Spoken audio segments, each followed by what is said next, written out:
It doesn't matter how good you are behind the wheel or how carefully you drive. Sometimes accidents happen. So if your rental car has been damaged, here's what to do.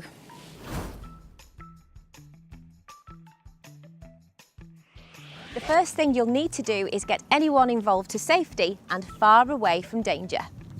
If there are any injuries or immediate danger, call the emergency services straight away.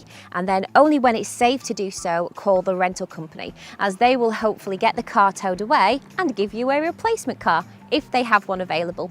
You'll find a number for them in the documents they gave you when you collected the car. And then do exactly what you would do if it was your own car. So take photos, make notes, and exchange information with anybody else involved, including their phone number, address, and number plate. And just make sure you keep hold of any documents relating to the damage that were given to you from the rental company or the police, as you might need these in the future. If you have bought additional insurance, then you shouldn't need to worry about making a claim until you get home.